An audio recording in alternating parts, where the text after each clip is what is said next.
പാലക്കാട്ടേക്ക് പോകുന്ന B 535 number fast passenger 10:30 പുറപ്പെടുന്നതായിരിക്കും.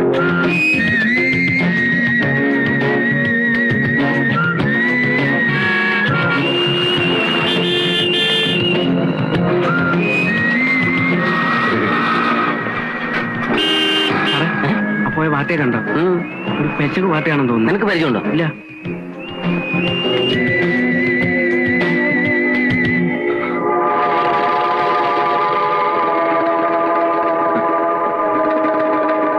ഒന്ന് മാറി.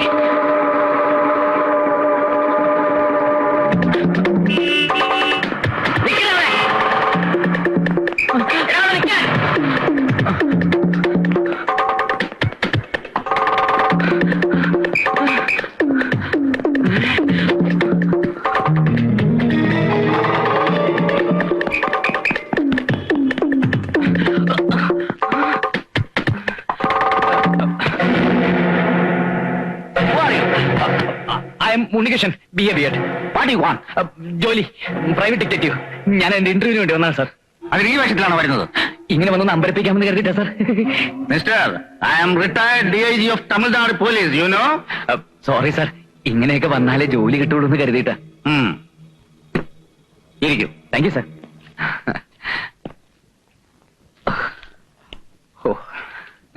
ഒരു പ്രൈവറ്റ് ഡിറ്റക്റ്റീവിന്റെ ജോലിക്ക് അപേക്ഷിക്കാൻ എന്താ കാരണം? ചെറുപ്പം മുതലേ എനിക്ക് CID-മാരോട് വലിയ ആരാധനയാണ് സാർ. CID പടങ്ങൾ എവിടെ ഓടിയാലും ഞാനത് അപ്പ പോയി കാണും. ഈ സർട്ടിഫിക്കറ്റ്സ് നോക്കൂ. ഇത് സിനിമ കണ്ടതിന്റെ സർട്ടിഫിക്കറ്റുകൾ? അയ്യോ അല്ല സാർ, എന്റെ ഡിഗ്രി സർട്ടിഫിക്കറ്റ് സാർ. യൂഷ്വൽ ഇന്റർവ്യൂകളിലെ പോലുള്ള ചോദ്യങ്ങളൊന്നും ഇവിടെ പ്രതീക്ഷിക്കേണ്ട. അയ്യോ, അപ്പോ മലയാളത്തിൽ ആദ്യത്തെ ഡിറ്റക്റ്റീവ് സിനിമ, ആദ്യത്തെ അപസർപ്പക നോവലിസ്റ്റ്, ജെയിംസ് ബോണ്ട് ചിത്രങ്ങളുടെ പ്രത്യേകത, ഇതൊന്നും ചോദിക്കുന്നില്ലേ സാർ? ഇല്ല. അയ്യോ, അപ്പൊ ഞാൻ ഉറക്കൊഴിച്ച് പഠിച്ചൊക്കെ വെറുതെ ആവോ? ഇവിടെ കഴിവാണ് മുഖ്യം. അത് തെളിയിച്ചാൽ നിങ്ങൾക്കൊരു പ്രൈവറ്റ് ഡിറ്റക്റ്റീവ് ആവാം. ഞാനത് എങ്ങനെ തെളിയിക്കും സാർ? ഒരു ഫയൽ നിങ്ങളെ ഏൽപ്പിക്കും. That means a case. ആ കേസിന്റെ അന്വേഷണം വിജയകരമായി പൂർത്തിയാക്കിയാൽ you can be a permanent private detective of secret files. ഏത് കൊലപാതകം അന്വേഷിക്കാൻ ഞാൻ തയ്യാറാണ് സാർ. എനിക്ക് ഒരു അസിസ്റ്റന്റ് തന്നാ മതി. അസിസ്റ്റന്റോ? What you mean? അതെ സാർ, സാധാരണ CID-മാർക്കും ഡിറ്റക്റ്റീവ്മാർക്കൊക്കെ ഒരു അസിസ്റ്റൻസ് കാണുമല്ലോ. പ്രേംനസൻ അടൂർവാസി, പട്ടണപ്രവേശിൽ മോഹൻലാൽ ശ്രീനിവാസൻ, അതുപോലെ. ഒരു അസിസ്റ്റന്റിനെ നിങ്ങൾക്ക് ആവശ്യമാണെങ്കിൽ നിങ്ങൾ തന്നെ വെക്കണം. ഓ, അങ്ങനെയാണല്ലേ. വേഷപ്രച്ഛന്നനാവുന്നുകൊണ്ട് കുഴപ്പമൊന്നുമില്ലല്ലോ. അതൊക്കെ നിങ്ങളുടെ ഇഷ്ടം. ഓക്കെ, ഇനി പറയൂ സാർ, കൊലപാതകം എവിടെ വെച്ചാണ് നടന്നത്, എങ്ങനെയാണ് നടന്നത്, ആരെയാണ് കൊന്നത്, എങ്ങനെയാണ് കൊന്നത്, എന്ത് ആയുധം ഉപയോഗിച്ചാണ് കൊന്നത്? പറയൂ പറയൂ പറയൂ. കൊലപാതകം അന്വേഷിക്കാവുന്ന പ്രായമാകുമ്പോ പറയാം. ട്രെയിനിങ് പീരീഡിൽ നിങ്ങളെ ഏൽപ്പിക്കുന്ന കേസ് മറ്റൊന്നാണ്.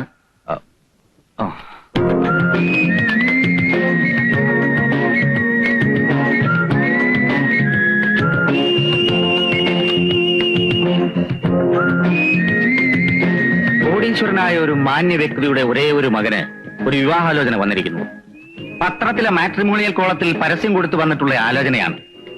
ഇന്ദ്രപ്രസ്ഥത്തിൽ അനന്തപത്മനാഭന്റെ ഏക മകൾ അരുന്ധതി നായരാണ് പെണ്ണ്. അവൾക്ക് എന്ത് പറ്റി സാർ? ആരെങ്കിലും കൊന്നോ? അങ്ങനെയാണെങ്കിൽ CBI ഡയറക്ടറുകളെ പോലെ നമുക്ക് മുകളിൽ നിന്ന് ഡമ്മിയിട്ട് കണ്ടുപിടിക്കാം. ഞാൻ പറയുന്നത് കേൾക്കണം മിസ്റ്റർ. ഓ സോറി സാർ. ഈ കല്യാണാലോചന മുന്നോട്ട് കൊണ്ടുപോകുന്നതിന് മുമ്പ് പെണ്ണിനെ സംബന്ധിക്കുന്ന എല്ലാ രഹസ്യങ്ങളും അറിഞ്ഞിരിക്കണമെന്ന് നമ്മുടെ ക്ലയന്റിന് നിർബന്ധം. അരുന്ധതി നായർക്ക് ലവ് അഫയേഴ്സ് ഉണ്ടായിരുന്നോ? ഇപ്പോൾ അവൾ ആരെയെങ്കിലും പ്രേമിക്കുന്നുണ്ടോ? പുരുഷന്മാരോട് ലിബറലായി ഇടപെടുന്ന ടൈപ്പാണോ? അവളുടെ ഫാദർ എത്രക്കാരനാണ്? മാന്യമായ സോഴ്സിലൂടെയാണോ റിച്ച് ആയത്? ഈ വക കാര്യങ്ങൾ അന്വേഷിച്ച് 45 ദിവസത്തിനകം റിപ്പോർട്ട് സമർപ്പിക്കണം. കേസ് അന്വേഷണം അതീവ രഹസ്യമായിരിക്കണം. ഡീറ്റെയിൽസ് എല്ലാം ഈ ഫയലിലുണ്ട്.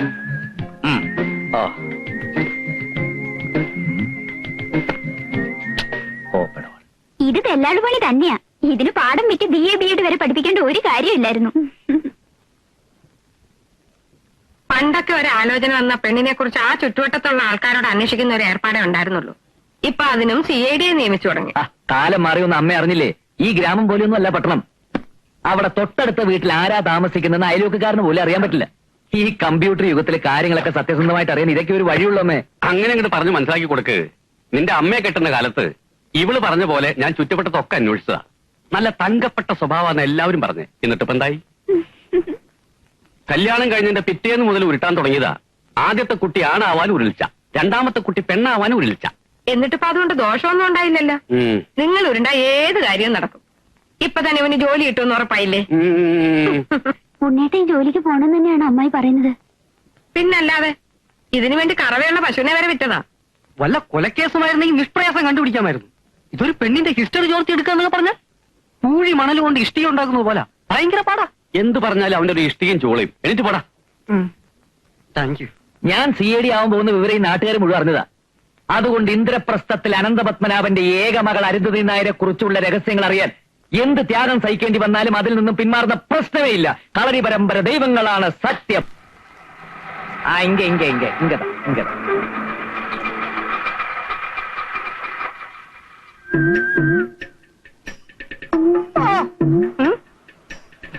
വണ്ടി നാളേക്ക് വേണം.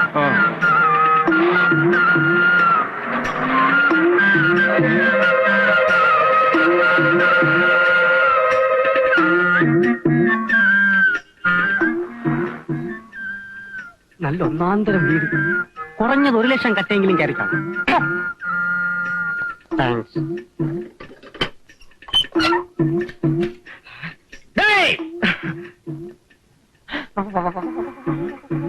யார் நீ ஏன் வந்தேன் எதுக்கு வந்தேன் என்ன பார்க்க வந்தேன் சொல்லடா சொல் சொல் சொல். കടുവയെ പിടിച്ച് കിടുവാന്ന് കേട്ടിട്ടേ ഉള്ളൂ. ഇപ്പൊ നേരിൽ കണ്ടു. അറിയാവുന്ന തമിഴ് വെച്ച് കാച്ചിക്കോ. ഉള്ള പോണം അമ്മ പാക്കണം. എതുക്ക്? രക്തം, കഫം, മലം, മൂത്രം, ചൊറി, ചെരങ്ങ, പുഴുക്കടി, അപസ്മാരം, ആസ്മ, ആണരോഗം, മന്ദ, ഗ്യാസ് ട്രബിൾ, ധാതുക്ഷയം, ബലക്ഷയം, ഇമാതിരി എല്ലാവിധ പൈറ്റത്തുക്കും പറ്റുന്ന ഒത്തമൂലി ഇരിക്കും സാർ. ഓ, അപ്പൊ മൊബൈൽ മെഡിക്കൽ കോളേജാണല്ലേ? ഇവിടുത്തെ അമ്മാവക്ക് ഇന്തമാതിരി അസുഖങ്ങളൊക്കെ ഇരിക്കുന്ന ആര് പറഞ്ഞു? ഉള്ള വിടുങ്കോ തിരുമ്പി വരുമ്പോത് ഞാൻ உங்களுக்கு എയ്ഡ്സ് മരുന്ന് ഫ്രീ ആയിട്ട് തരും. മെലിയാതിരിക്കാനുള്ള മരുന്നുണ്ടോ തന്റെ? ഇരിക്കു സാർ. എങ്കിൽ അത് കുറച്ചെടുത്ത് ഇവന് കൊടുക്ക്. ആദ്യം ഇവന്റെ മെലിച്ചിരി മാറ്റും, എന്നിട്ട് എന്റെ എയ്ഡ്സ് മാറ്റാം. കോപിക്കതയ്യ കൊഞ്ചം ഉള്ള വിടുക. വിടമാട്ടൻ. പരിചയമില്ലാത്ത ആരെ അകത്തോട്ട് കയറ്റി വിടരുന്നാ സാറ് പറഞ്ഞിരിക്കുന്നത്. ലാടന്റെയും കോടാങ്കിയുടെ ഒക്കെ വേഷത്തിൽ കള്ളന്മാരും പിള്ളേരെ പിടുത്തക്കാരും ഇറങ്ങിയിരിക്കുന്ന കാലമായത്. സാർ அப்படி ஒண்ணும் சொல்லாதீங்க.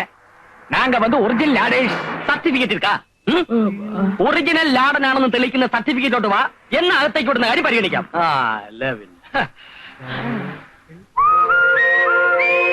അരുന്ധതി നായർ. നാങ്ക വരട്ടുമാ. വരണ്ടാന്നല്ലേ പറഞ്ഞു ഇത്ര നേരം? നാങ്ക പോട്ടുമാ. എന്നാ ഇറങ്ങി പോടോ. ഇതാര് കാപ്പിരികൾ ഇത്ര പെട്ടെന്ന് അങ്ങോട്ട് പോയി. കിളിത്തട്ട് കളിക്കാൻ അങ്ങോട്ട് മാറിയില്ല മനുഷ്യ. സോറി, ഞാൻ എന്തോ ആലോചനയിലാണ്ട് പോയി. തോട്ടക്കാരൻ എന്തിനാ ആവശ്യമില്ലാതെ ആലോചിക്കുന്നത്? ഇതിന് മുമ്പ് വന്ന തോട്ടക്കാരനെ പറഞ്ഞു വിട്ടതേ ഈ ആലോചനയുടെ പേരില്ല. അയ്യോ, എങ്ങോട്ട് പോകുന്നു? അതൊരു തോട്ടക്കാരൻ അറിയേണ്ട കാര്യമില്ല. കാലം അത്ര നല്ലതല്ല. അവിവാഹിതകളും സുന്ദരികളുമായ സ്ത്രീകളെ വശീകരിച്ച് വിദേശത്തേക്ക് കടത്താൻ ചില കള്ളന്മാർ വേഷം കെട്ടി ഇറങ്ങിയിട്ടുണ്ട്. കാരെ സൂക്ഷിക്കണം. അത് ഞാൻ നോക്കിക്കോളാം. സിറ്റൗട്ടി വെച്ചിരിക്കുന്ന ഇൻഡോർ പ്ലാന്റിന്റെ ഇലയ്ക്ക് ഒരു വാട്ടമുണ്ട്. വാര ഓടിച്ച് നിൽക്കാതെ ചെന്ന് അതിന്റെ വാട്ടം തീർക്കാൻ നോക്ക്. ചെല്ല്. ഏലക്കാരിയാ കൊച്ചമ്മയുടെ ഭാവ. തോട്ടക്കാരനോട് അവർക്ക് പുച്ഛമാണ്. സാരമില്ല, താഴെ വന്നല്ലേടി സമ്മാനം മേടിക്കാൻ നോക്കൂ.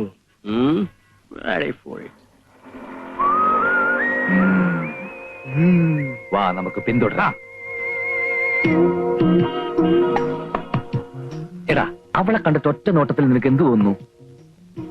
നല്ല ആലുവ കട്ട പോലെ ഉണ്ട്. തലയിൽ കളിമണ്ണ് മാത്രമുള്ള നിന്നോട് ചോദിച്ച എന്നെ വേണം പറയാൻ. തെണ്ടി. താങ്ക്സ്. അവള് എങ്ങോട്ടാ പോകുന്നത്? മുമ്പോട്ട്.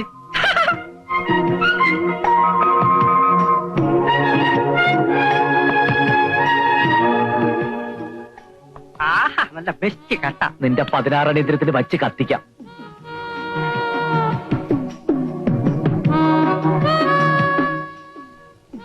നമ്മൾ അരുന്ധതി നായരുടെ പുറകെ ഇങ്ങനെ നടന്നിട്ട് എന്ത് പ്രയോജനം? എടാ തെണ്ടി, അവൾ എങ്ങോട്ട് പോകുന്നു, ആരെ കാണുന്നു, ആരൊക്കെയായിട്ട് സംസാരിക്കുന്നു എന്ന് നമുക്ക് ഇപ്പൊ തന്നെ മനസ്സിലായിക്കൂടെ?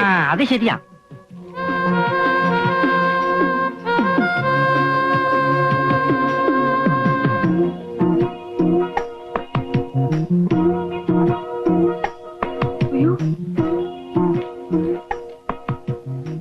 പിന്നെ മലയാളം സംസാരിക്കുന്ന 2 ലാടന്മാര് കുറെ നേരമായിട്ട് എന്നെ പുറകെ നടക്കുക. ആൾമാറാട്ടക്കാരാണെന്ന് തോന്നുന്നു. എവിടെ? ദാ. അങ്ങനെ അങ്ങ് പോകാൻ വരട്ടെ. ഇന്ദ്രപ്രസ്ഥത്തിലെ സെർവന്റെ പിന്നാലെ കൂടിയിട്ട് കുറച്ചു നേരം ആയല്ലോ. എന്താ പ്രശ്നം? സർവന്റോ? അത് இந்த பொண்ணை குறிச்சு எங்களுக்கு ஒண்ணுமே தெரியாது. நாங்க புதுசா வந்த லாடேஸ். ஆமா, മലയാളത്തിൽ പറഞ്ഞാൽ മതി. അതെ, ഇപ്പൊ കേരളാവിൽ വന്നിട്ട് തമിഴ് പേശുന്നത് ശരിയല്ല. നിങ്ങളൊക്കെ ഞങ്ങളിങ്ങനെ സംശയത്തോടെ നോക്കുന്നത് എന്താണെന്ന് ഞങ്ങൾക്ക് മനസ്സിലായി. ലാടവേഷത്തിൽ വന്ന് കുട്ടികളെ തട്ടിക്കൊണ്ടുപോയി അവരുടെ കിഡ്നി എടുത്ത് കരിഞ്ചന്തയിൽ വൻവിലയ്ക്ക് വിൽക്കുന്ന ഒരു സംഘം ഇവിടെ പ്രവർത്തിക്കുന്നുണ്ടെന്ന് ഞങ്ങൾക്കറിയാം. അത്തരം സംഘങ്ങളിൽ മെമ്പർഷിപ്പ് ഉള്ള ലാടന്മാരല്ല ഞങ്ങൾ. ഞങ്ങളുടെ പൂർവികർ ചെയ്തിരുന്ന പോലെ കൊടുങ്കാടുകളിൽ കയറി ഇറങ്ങി പച്ചില മരുന്നുകൾ പറിച്ച് അത് ഇടിച്ചു പിഴിഞ്ഞ് മരുന്നുണ്ടാക്കാൻ മെനക്കെടാതെ എസ് ടി ഫാർമസിയിൽ നിന്നും കോട്ടക്കൽ ആര്യവൈദ്യശാലയിൽ നിന്നും മരുന്നുകൾ വാങ്ങി വീട് വീടാന്തര ചില്ലറ വിൽപ്പന നടത്തുന്ന ലാടവർഗത്തിന്റെ യുവജന വിഭാഗത്തിൽപ്പെട്ടവരാണ് ഞങ്ങൾ. മനസ്സിലായോ? ഇന്ദ്രപ്രസ്ഥത്തിൽ ഈ സർവന്റിന്റെ പിന്നാലെ ഞങ്ങൾ ചുറ്റിയത് മറ്റൊന്നിനുമല്ല. ഈ കുട്ടിക്ക് മുടി തീരെ കുറവാണ്. മുടി തഴച്ച് വളർന്ന സിദ്ധൌഷധം ഞങ്ങളുടെ പക്കലുണ്ട്. ആമത്തയിലും ചേർത്തുണ്ടാക്കിയ ഒരു അപൂർവം മരുന്ന് അത് കൊടുക്കാനാണ് ഞങ്ങൾ ഈ കുട്ടിയുടെ പിന്നാലെ കൂടിയത്. നിങ്ങൾ പറയുന്നത് സത്യമാണോ? എന്താ എന്താ ഇവിടെ പ്രശ്നം? നിക്കണവിടെ അവിടെ നിക്കാനാ പറഞ്ഞു. തുണി കഴിഞ്ഞോ? തുണി കഴിഞ്ഞോ?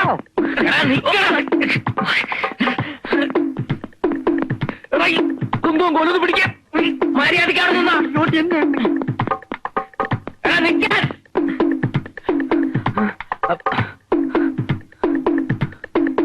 വാ.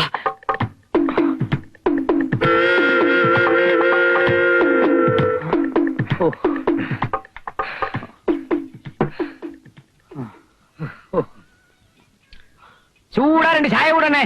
ഇവിടെ 2 ചായ കൊടുക്ക്.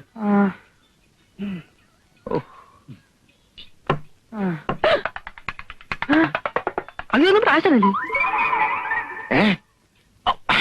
ആശാനത് ഞങ്ങളാ. ഓ, നിങ്ങളെന്താ ഈ വേഷത്തിൽ ഇവിടെ?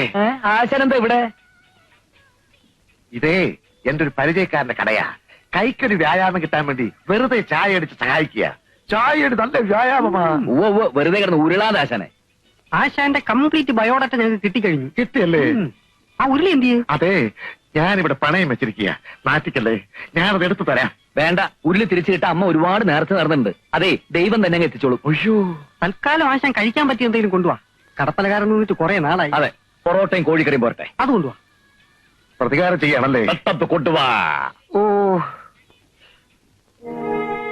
തനിക്ക് സംശയം തോന്നിയെങ്കിൽ പ്രഭാവതി ഇവിടെ ഉണ്ടായിരുന്നല്ലോ, അവളോട് പറയാമായിരുന്നില്ലേ? അതാ ഞാനും ചോദിക്കുന്നത്. സാറും കൊച്ചമ്മയും പറയുന്നത് ശരിയാ. പക്ഷെ എനിക്ക് ആ നേരത്ത് അതിനൊന്നും തോന്നിയില്ല. കൊച്ചമ്മയ്ക്ക് പുറത്തു പറയാൻ കൊള്ളാത്ത പല അസുഖങ്ങളും ഉണ്ടെന്ന് ആ വല്യലാടം പറഞ്ഞപ്പോഴേ എനിക്ക് എന്റെ സമനില തെറ്റി. പിന്നെ ഞാൻ ഈ ഏരിയയിലുള്ള വേറെ ഒരു വീട്ടിലും അവർ ചെന്നിട്ടില്ല. ഞാൻ ഫോൺ ചെയ്ത് അന്വേഷിച്ചു. ആ, അപ്പൊ അവന്മാർ ഇവിടെ തന്നെ വന്ന് അകത്ത് കയറാൻ നിർബന്ധം പിടിച്ചിട്ടുണ്ടെങ്കിലേ എന്തോ ഉദ്ദേശിച്ചിട്ടുണ്ട്. അത് ശരിയാ. അല്ലെങ്കിൽ അവന്മാര് സെർവന്റിന്റെ പിന്നാലെ പോകേണ്ട കാര്യം എന്താ? നീ അവളെ ഒന്ന് വിളിച്ചേ. നീ എവിടെ പോന്നു? കുക്കിംഗ് ശ്രദ്ധ പതിപ്പിച്ചിരിക്കുമ്പോ അനാവശ്യമായിട്ട് എന്നെ വിളിച്ച് ഡിസ്റ്റർബ് ചെയ്യില്ലെന്ന് ഞാൻ പല പ്രാവശ്യം പറഞ്ഞിട്ടുള്ളതാണ്. ക്ലാരേ, അയ്യേ, എന്റെ മൂഡ് പോയി. എന്തിനാ എന്നെ വിളിച്ചത്? ആ ലാടന്മാരെ ക്ലാര ഇതിനു മുമ്പ് കണ്ടിട്ടുണ്ടോ? അയ്യോ ഇല്ല, ഇതെന്റെ കടിഞ്ഞൂൽ കാഴ്ചയാ. അവര് നിന്നെ തന്നെയാണ് ഫോളോ ചെയ്തെന്ന് ഉറപ്പാണോ? എന്റെ മുടിയെ ഫോളോ ചെയ്ത് വന്നെന്നാണ് ഓടിക്കൂടിയവരോട് അവന്മാര് പറഞ്ഞത്. അതുള്ളതായിരിക്കും. ആരെ ആകർഷിക്കുന്ന കാർഗുന്തളമാണല്ലോ. അതെ, റെഡ് ചില്ലി ചട്ടിന് കുക്കറി കിടക്കുക. അപ്പൊ ലാടന്മാരെ ഡാക്ടർ പറഞ്ഞുകൊണ്ടിരുന്നാൽ എല്ലാരും പട്ടിണിയാവും. ക്ലാര വയ്ക്കും. അയ്യടാ. ഉമ്മോ, ഓ, ഇനി പരിചയമില്ലാത്ത ആരെങ്കിലും വന്നാൽ എന്നോടോ ഇവളോടോ ചോദിച്ചിട്ട് ഗേറ്റ് തുറന്നു കൊടുത്താൽ മതി. ഇവനെന്തിനാ കരയുന്നത്? ആ, എനിക്കറിഞ്ഞൂടാ. എന്തിനാടോ കരയുന്നത്? എന്തിനാണെന്ന് എനിക്ക് പറഞ്ഞൂടാ. ഓടോ. ശരി സാർ.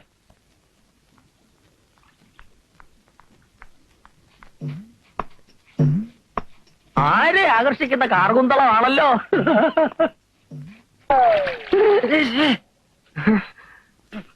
അയ്യോ പ്ലീസ്, ഞാൻ അറിഞ്ഞില്ലേ. Sorry sorry. ഞാനത് വിശ്വസിക്കുന്നില്ല. വിശ്വാസം ഇല്ലെങ്കിൽ നിങ്ങളെ പിടിച്ചാണേടാ. എന്നാ പിടിച്ചാണേട്. മിസ്റ്റർ ഗാർണർ, വാക്കുകൾ വളർത്തടിക്കരുത്. എന്റെ പേര് ഗാർഡനർ എന്നല്ല. ഓ, ഗാർണർ എന്ന് പറഞ്ഞാൽ തോട്ടക്കാരെന്നാണ് അർത്ഥം. അതറിയില്ലേ? അതെന്റെ തൊഴിലാണ്. എനിക്കൊരു പേരുണ്ട്. എന്റെ അപ്പനും വീട്ട പേര്. ഓ, അയ്യോ അറിഞ്ഞില്ല. എന്താ പേര്? ഉമ്മ. എന്താ? ഉമ്മ. അയ്യോ ചേച്ചി. അയ്യോ, എന്തിനാ ചേച്ചി വിളിക്കുന്നേ? പിന്നെ പട്ടാപ്പകൽ അഭിമാനായ യുവതിയുടെ മുഖത്ത് നോക്കി ഉമ്മ ചോദിച്ചാണോ? അയ്യോ, ക്ലാര എന്നെ തെറ്റിദ്ധരിച്ചു. ഞാൻ ഉമ്മ ചോദിച്ചതല്ല. അത് ചോദിക്കത്തക്കുള്ളൊരു ബന്ധം നമ്മൾ തമ്മിൽ ഉരുത്തിരിഞ്ഞ് വരട്ടെ, എന്നിട്ട് ചോദിക്കാം. ഇപ്പൊ ഞാൻ എന്റെ പേര് പറഞ്ഞതാ, ഉമ്മച്ചൻ. ഉമ്മ വിളിക്കും. എന്നാ ഉമ്മൻ അങ്ങ് ചെല്ല. വെള്ളം തലയെ താഴ്ന്ന് ഉമ്മന് തുമ്മല് പിടിക്കാതെ ചെന്ന് കുളിക്കാൻ നോക്ക്. ദേഷ്യത്തിലാണോ? അതെ. നമ്മൾ തമ്മിൽ ഇങ്ങനെ കീരിയും പാമ്പും പോലെ കഴിയേണ്ട വല്ല കാര്യമുണ്ടോ? ഞാൻ ഇവിടുത്തെ ഗാർഡനർ, ക്ലാര കുക്ക്. ഒരേ സ്കെയിലിൽ ശമ്പളം പറ്റുന്ന അടിസ്ഥാന വർഗമാണ് നമ്മൾ. പോരാത്തതിന് 2 സത്യക്രിസ്ത്യാനികൾ. യോജിച്ചു നിന്നാൽ നമുക്ക് പല കൊടുക്കൽ വാങ്ങലുകളും നടത്താം. അടുക്കളയും ആരാമവുമായിട്ട് വലിയ അകലൊന്നും ഇല്ലല്ലോ. എന്നുവെച്ചാ? അല്ല, ഞാൻ ആരാമത്തിൽ നിന്നും ആന്തൂറിയം പറിച്ച് ക്ലാരയ്ക്ക് തരുന്നു. പകരം അടുക്കളയിൽ നിന്ന് അവലോസുണ്ട ഉണ്ടാക്കി ക്ലാര എനിക്ക് തരുന്നു. പരസ്പരം വിശ്വാസത്തോടു കൂടിയുള്ള ഒരു കൈമാറ്റം. അവലാശം ഉണ്ടാക്കി തരാൻ ഞാൻ ഇവിടുത്തെ വെറും സെർവനാണെന്ന് വിചാരിച്ചു. മൈസൂർ യൂണിവേഴ്സിറ്റിയിൽ നിന്ന് കറസ്പോണ്ടൻസ് കോഴ്സ് കുക്കിംഗ് ഒന്നാം കൂടെ പാസ്സായവളാണ് ഞാൻ. എന്റെ മഷ്റൂം സൂപ്പ് കഴിച്ചിട്ടുണ്ടോ? അയ്യോ ഇല്ല. ആ കഴിച്ചിരുന്നെങ്കിൽ ഇങ്ങനെ ബാലിശോട് സംസാരിക്കില്ലായിരുന്നു. കുക്കിംഗിൽ ഡിപ്ലോമയും ഡിപ്ലോമസിയും നേടിയ ഞാൻ അവിടെ കിടക്കുന്നു, ചെടിക്ക് കുഴിതുകൊണ്ടെന്ന് നിങ്ങൾ അവിടെ കിടക്കുന്നു. അയ്യേ, തെങ്ങിനും കവുങ്ങിനും ഒരേ തളപ്പിടരുത്. ഇതിനെ തളയ്ക്കാൻ ചങ്ങല വേണം. ഉമ്മൻ എന്തെങ്കിലും പറഞ്ഞായിരുന്നോ? ഞാൻ തളർന്നു പോയി എന്ന് പറഞ്ഞതാ. കറക്റ്റ്.